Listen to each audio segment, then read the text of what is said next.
Ladies and gentlemen, let me tell you, when I first saw the 1968 Clark Cortez, I thought, well, if a forklift company decides to build a motorhome, this thing must be able to lift my hopes and dreams straight into the sunset.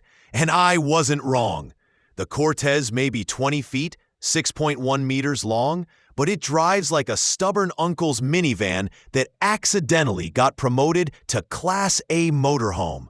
Now this beauty, powered by a 360 cubic inch, 5.9 liter V8 engine, pushes all that power to the front wheels.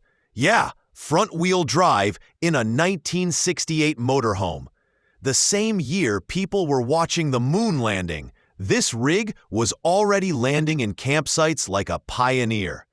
The engine's paired with a 4-speed manual transaxle that Clark built themselves, because apparently nobody else had the guts to. I think that's the part I like the most. It's industrial, tough, and somehow charmingly home-built. Inside, the Cortez feels like your grandma's living room on wheels. Blue-gray seats, rubber flooring, and enough wood paneling to make a lumberjack cry. It's got a kitchenette with a sink, oven, and range, plus a convertible dining booth and bunk beds. There's even a standing shower, something my neighbor Bill doesn't have in his 2022 trailer.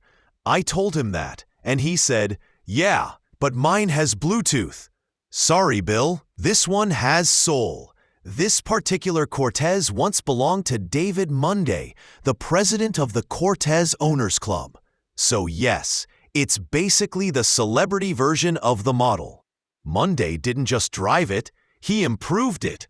New single-piece wheels, no more terrifying split rims, polyurethane suspension bushings, front disc brakes, and Goodyear Wrangler HT tires.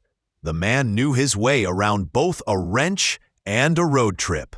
Mileage, around 87,000 miles, 140,000 kilometers. Not bad for something that's been cruising since the Beatles were still together. The seller even added solar panels on the roof, proving this old rig can outgreen half the electric vans on Instagram. No onboard generator, but hey, when you've got sunlight and good company, who needs a noisy box of gas fumes? The Cortez also came with a CB radio, cassette deck, and a dash-mounted compass.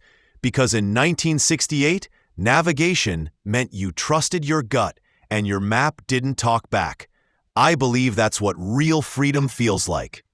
Even if you occasionally ended up in the wrong state.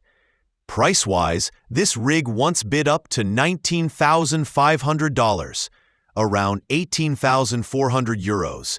And honestly, I think that's a steal for something that still makes people stop, stare, and whisper, "What is that?" So if you ever see a brown and tan Cortez rolling down the highway, don't just wave, salute, because that's not just a motorhome. That's living, breathing history.